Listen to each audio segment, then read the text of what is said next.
ठाकुर जी सबको पवाते हैं।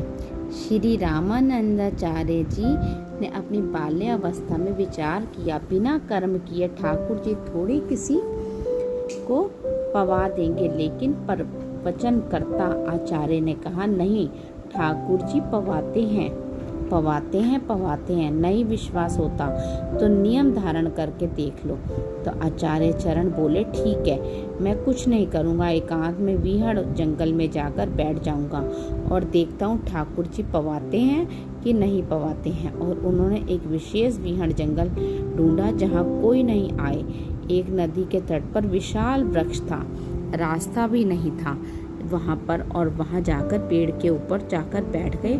और प्रवचन करता आचार्य ने कहा था, राम राम जपो, राम जी पवाएंगे। राम राम जपने लगे, राम राम राम राम। देखो ठाकुर जी पवाएंगे कि नहीं। 4, 5, 6 घंटे व्यतीत हो गए। इतने में ही कुछ तीर्थ यात्री पता नहीं कैसे वहां आ गए, और वो तीर्थ यात्री अपने साथ भोजन सामग्री लेकर चल रहे थे। और उसी वृक्ष के नीचे बैठकर उन्होंने अपनी सारी भोजन सामग्री सामने रखी।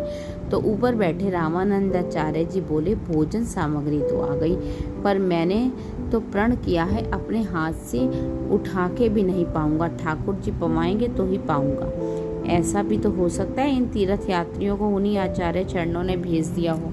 मेरे को ढूंढवा के कह के गया है कि राम जी प्रसाद पवाएंगे, तो हो सकता है उन्हीं आचार्यों ने भेजा हो। लेकिन मैं भी ठीक हूँ, अपने हाथ से पाऊंगा ही नहीं।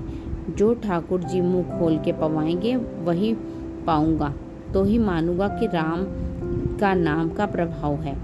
ये बैठ गए ऊपर। अब यहाँ यात्री पीछे बैठकर प्रसाद बस खोला ही था, आचमन करके पाने लगे थे। इतने में ही उस क्षेत्र का डाकू आ गया और खूब सारे अपने साथ में डकैतों को छोटे मोटे लेकर आया। सबने आकर के धनुष बाण तलवार आदि निकाली और उन तीर्थ यात्रियों से बोले, हाथ ऊपर करो और जो कुछ भी है सब हमको समर्पित कर दो। अब जितने झोला में थे सब कुछ उन्होंने सब कुछ दे दिया, उन लोगों को अर्पित कर दिया। बोले, भोजन प्रसाद भी हमको दे दो। बोले, सब आपका है महाराज, ले लो, तुम सब यहाँ से भागो। तीर्थ यात्रियों को भगा दिया।